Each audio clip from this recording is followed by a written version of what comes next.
When I was a teen, there was a break-in incident in my dad's neighborhood that triggered my dad telling us about a time when I was a toddler, around 2, talking to the man in the window. A little scene setting. My room had 2 windows. One window you could see our backyard and back porch.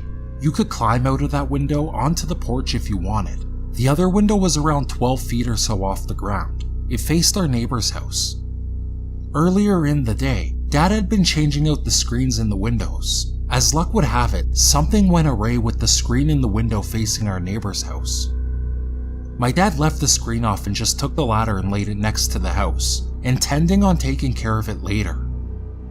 That night, my mom and dad put me to bed as usual, turned on the baby monitor, and went to their room. A few hours later, they wake up to me talking in my crib. They hear me from the baby monitor. It's not unusual. From the moment I could speak, I have never stopped talking.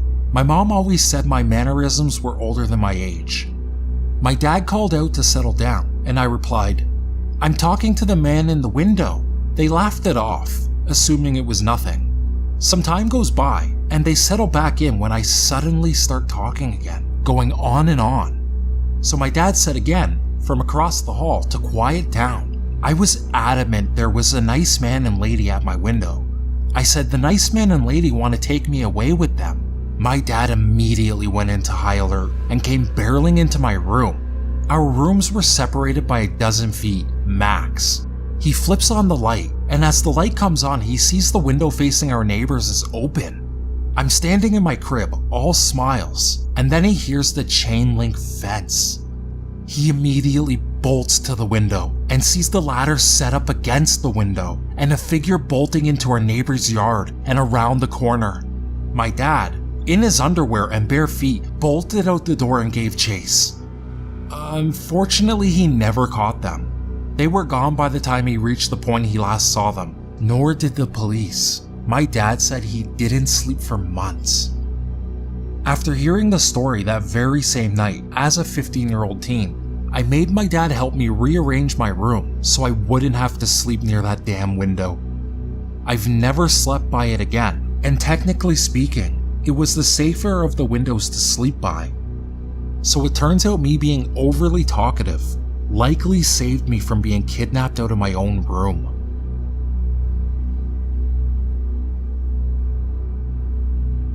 I'll start with some background information.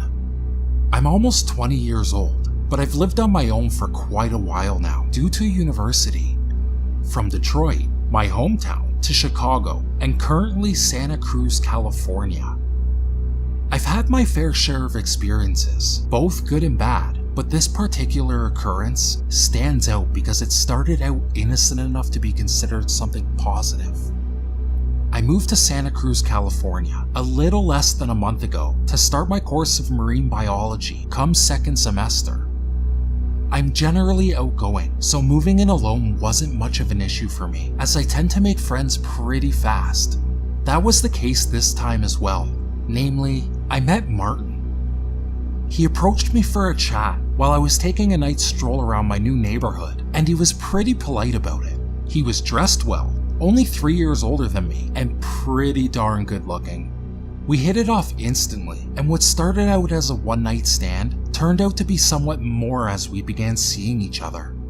Nothing was alarming about him, except for his friends, and the fact that he wasn't really open to talk about himself. I shrugged most of it off, and just lived in the moment, mostly because he told me he's studying literature, and that was my previous major that I gave up on. We had things in common. Then he began to act a bit differently, and so did his friends. The more time I spent with Martin and his friends, the more open they seemed to be around me, in a bad way. His friends would hit on me openly, even in front of him, and he wouldn't even bat an eye. Some even went as far as saying they'd totally do me if it wasn't for their friend. Not only that, but I began to notice that they know little to nothing about Santa Cruz, which was really weird, considering they are supposed to be from here. I tried talking to Martin about it, but he religiously avoided the topic, so I began to worry quite a bit. Apparently, with good reasons as well. As mentioned above, I live alone, ever since the first time we've been hanging out with Martin at my place, and this time was no different. We did what we did, and Martin told me he's tired and that he'll take a nap before we watch a movie. Not minding it, I told him okay and went to prepare something to eat. As soon as I began making myself something to eat, I noticed his phone flashing and vibrating on the counter. Now, I respect people's privacy, and 9 times out of 10, I wouldn't have batted an eye, but every red flag ran through my head and I went to check it out. His phone is fingerprint locked, and I don't know his manual password, so there's only so much I can catch. It was enough. My heart nearly stopped when I saw his Facebook notification pop up. He told me he doesn't use Facebook. Not only that, but his name wasn't even Martin. The message was from one of his friends, who I can assume also used fake names, and it read something along the lines of, "How long are you going to wait? Just bring her over here, we're going back home tomorrow." Thankfully, I moved away from the phone in time while thinking of the best course of action. Literally not more than 20 seconds passed before Martin came down and asked me what I was cooking. Casually, not wanting to cause a commotion, I tried my best to act normal, but he must have noticed something, because as soon as he picked up the phone, he suggested we go out with his friends again, which I instantly rejected, and I told him I wanted to spend more time with him, alone.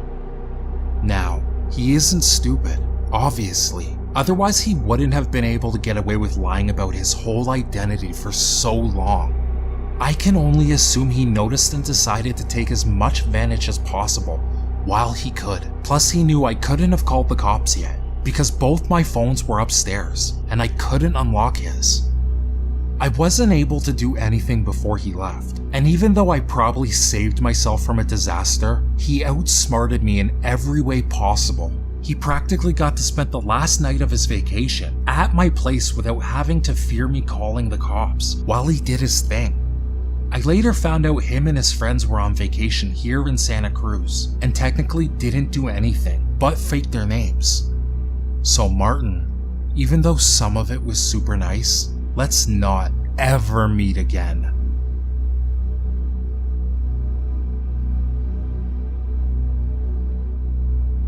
I'm a 25-year-old woman living in Canada, and my 12-year-old half-brother Jake lives in Texas with my dad. Long story short, my dad had a child with another woman. Unfortunately, he's a very immature parent. He tries to control Jake's contact by limiting it between me and my other siblings. I won't go into too much detail, but luckily we have both found ways to keep in touch. So I'm just chilling, browsing on my phone, and I get a message from Jake on Hangouts. I didn't really want to talk to him at the moment because he was being rude earlier, but then he tells me he was scared. Jake isn't really scared easily. He's kind of an intense and mischievous kid, so when he told me that, I was concerned and asked him what's up. He tells me that there is someone that has been knocking on the door for a while. Mind you, it's 10:30 p.m. on a Monday night, and when I asked where Dad was, Jake said he fucked off to some bar down the street. So I asked more details. Is this person just knocking or pounding? He's pounding, and he yelled at who's in here. I'm really scared. Well, fuck. So I tell him to stay away from the door. He needed to get to a phone and call the police as soon as possible. He then tells me they don't even have a landline, and he doesn't have a cell. I guess my dad has Hangouts too though, because Jake was able to reach out to him, and my dad apparently called the police from the bar and said he'd be there shortly. I told Jake I'd stay with him on Hangouts until someone arrived.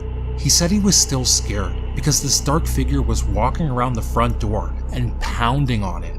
He even said that someone drove by and the guy stopped, but continued after whoever drove by. This sent shivers down my spine, as this person knew what they were doing and probably had some sinister intentions. I continued to talk to him and to let me know if help arrived. My uncle, who lives down the street from them, did come, and the cops eventually did too. Jake said once my uncle pulled up, the knocking ceased entirely. My dad was still not present by the time they all arrived. Down the street my ass.